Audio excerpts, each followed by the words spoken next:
Welcome to a special episode of the podcast. I'm Payton, and today I am interviewing their first ever public interview, the band Third Culture Kid, who I just went to a house show for last night. Drove 4 hours with my buddy Chase to come see them up here in Cedarville, Ohio. How are you guys doing today? Freaking tired, man. It was a pretty long night. It was a good show, though. It was a good show. Yeah, thanks for driving your 4 hours out to get here. That was great. I'd do it any time. All right, so how about you introduce yourselves and tell everyone what you play in the band? I'm Katie Larson, and I sometimes play electric guitar and sometimes play acoustic guitar, and then I also sing. Yeah, I'm Toby, Toby French. I play drums and occasionally guitar, and sometimes backing vocals for live shows, basically. Yeah. And I'm Christian. I play bass and guitar and also write really hard drum parts for Toby. Yeah. All right, so I got some questions for you guys. First, most important of all, how did the band come together? How'd you get the idea for it? Ooh. Who wants to start That's on a that good one? one. You guys started first.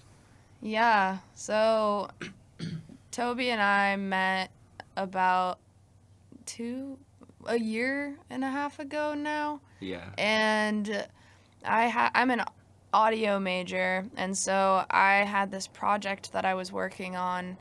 I had to get like a recording done for my practicum, and I met Toby, and he told me he was a songwriter, and he showed me one of his songs, and I really wanted to like record it. And so then we started working on music together and writing stuff, and then Well, we recorded that song. yeah, and we recorded Thank You for Your Patience, which is one of the songs we played at the house show last night. But with like a different band, Yeah. different guitar player, different bassist. It Yeah. was just like me playing drums and then Katie singing in the studio. Yeah, and then I met Christian probably, how long ago was that? We met like once freshman year, I think. Well, I introduced you guys. I was like, Because we played abandoned house. because I had jammed Yeah. with Christian before, and I was Yeah. like, "Yo, Katie, you should meet Christian. He's really cool." And so we like met at the on-campus restaurant here, Stingers, and I was like, "You guys should work on music together." Yeah, so And then we we did. played together and once, yeah. And then that was it for And it was- that year. Yeah, that was it for the entire year, and then Yeah. And it wasn't until like this school year we actually started doing stuff again. Well, Yeah. we'll just say what happened over the summer.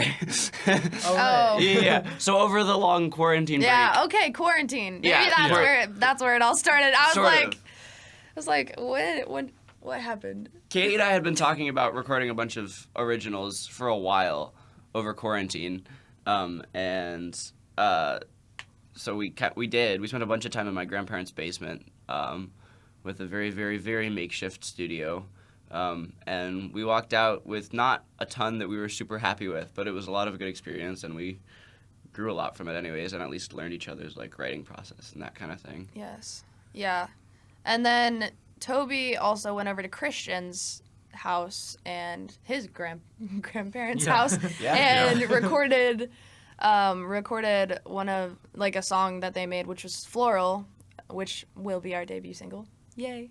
The very, very early initial demos started Yeah. in his grandparents' basement. Yeah. Yeah. Yeah. And then fast forward, we were thinking we want to do a show this semester, and then Seth says, "Hey, I'm doing a show. We want to play." And we're like, "Sure. I guess we kind of need like a band name and stuff." Yeah. And then we're like, "I guess we're a band now." I guess we're a band. Yeah. Yeah. Seth being Well-Read Sounds, who Yes. through both the house shows that you guys have performed at. Yes. Yeah. Master coordinator planner person. Yes. Yes. So I know you guys have been in the studio recently recording Floral, which is going to be your debut single. What was the inspiration for that song in particular? Because it is very catchy. I haven't gotten it out of my head since I heard the Yeah. first demo of it. So the lyrics and the music come from two different places. So what happens was Toby had already written the lyrics for it because he's crazy and writes a song a day on his notes app on his phone. And then he and I were writing some music together one day at my house, And I was like, what if we find some lyrics to put into this? And we just like pasted the lyrics into Floral. Well, you started playing this guitar riff that was like in a completely odd time signature, and it was like I couldn't figure out what the timing was for it. And he's like, we should write a song around this. And I'm like, bro, I don't know how to like write songs that aren't in like 4/4 or 6/8 because I'm not a real musician. And he was like, what if we just take something that's already written? I'm like, that's not gonna work. And then he like is scrolling through the notes that I've sent him of just like demos and stuff. And he's like, what about this one? And I'm like, I hate that song. No, let's not do that one. And he's like, what if we do it anyways? And then we just started like writing a chorus over it. And then the chorus of Floral came into existence. And yeah. And now it's going to be your first song. Yep. Yeah. Yep. So all you guys, I know, come from different backgrounds, but you all came to Cedarville for some reason or another. What are your guys' musical inspirations? So I have kind of weird musical inspirations. I'm from Iowa. I live in a cornfield. It's not extremely exciting, but I also grew up listening to like hip hop, and I'm really inspired by like R&B too. So I listen to like a lot of her, and then also like indie pop. I listen to like Orla Gartland. Yeah, those are mine. All right. But how did you like start? Like, Yeah, when how you started playing music? How did that start? Oh. Yeah. I thought, okay. Well, I don't know. I'm like expanding the question. No, that makes like, sense. just- Yeah. So I started playing acoustic sets at like a couple bars downtown. They just wanted like background music, and so I played like Taylor Swift and stuff. Cause you know, It's easy listening. yeah, easy listening. People like that kind of music. They're like, oh, cute. Like a little high schooler is coming to our bar and like playing cute songs and like wearing cute outfits. So, yeah, I got a lot of tips. It was Sounds good. kind of creepy when you put it Yeah, I that don't way. like that. Just a bunch Yeah, of it's a truckers little in a bar, like, oh yeah, weird. some Taylor Swift. Well, Don't think about it too much. yeah, don't think about it. It's okay. All right. How about you, Toby? Moving on. Moving on from that. Yeah, so my family are all super like musical and stuff. My mom, made me take piano lessons when I was like 6, and I hated it and I didn't want to do it. But like I grew up listening to, my dad has a ton of like 70s singer-songwriter type stuff. Carole King, Cat Stevens, Simon and Garfunkel, that kind of thing was like always playing in my house. I remember listening to Graceland by Paul Simon on my parents' bed like all the time. I have that whole album just like memorized back to back from like when I was like 6 or 7. But then I got my iPod Touch, and like the first device I had was an iPod Touch 4th generation in like 5th grade, and I was like, this is cool. I want to listen to music that's not just my parents' music. So I downloaded I bought the Coldplay Milo Xyloto album, and started listening to like Imagine Dragons, and bought a few of Alright. those because that was what was hot right then. Yeah. And then it slowly led me down into the like more like emo hard rock phase. I was listening to like Breaking Benjamin, Asking Alexandria by the time I was like out towards the end of middle school, all that kind of thing. In high school, I did a lot of like instrumental ensembles. I played in pit orchestras, playing drum set for pit orchestras. Oh, because I started taking drum set lessons in high school from a guy that was like actually jazz trained. Oh, So wow. kind of weird, eclectic, 70s singer-songwriter, jazz, hard rock, musical show tunes, because my mom was like super involved. She directs musicals at the high school I went to. And that all blends into indie Well, rock. I don't know that it blends very well, but like We're something. doing our best. It turns Yeah. into Produced something. indie rock. Yeah. So I guess the moral of the story is the synthesis of all of these things just becomes indie rock. Yeah. Sure, we'll go with Probably. that. Yeah. All right. What about you, Christian? Yeah, so I, like most kids, my parents made me start taking lessons when I was a little baby boy. So I was playing guitar. I hated it, but then one of my friends gave me Skillet's Awake album in like 6th grade, and I said, whoa, music is cool. And so Yeah. I bought an electric guitar, and I just started chugging away in my basement for a few years. And then, and then during high school, I kind of dropped it, but I played bass in marching band and the church So I picked up bass like my freshman year, and then also my parents aren't really musical. Like this was like just like me. Like I was just really inspired like by my friends, like people at church and other musicians. And I think marching band was the biggest thing for me, being around you and our other friends. And so that's when I started playing snare drum, and then I started picking up drum set too. And I played a ton of bass in jazz band and marching band, concert band, all of that. So then whenever I got to campus here at Cedarville, I tried out for one of the campus worship bands, Heart Song, and then I made it. And so I just played a ton of bass after that, and it kind of started to become my main instrument. But then I started getting really into like Midwest emo and like a bunch of like really cool like guitar heavy music. And so I started picking up my guitar again, and I bought a Jazzmaster, and I started tapping a lot, and now I play guitar. I Lots guess. of tapping. Yeah, that's all I do. I'm not a real guitarist.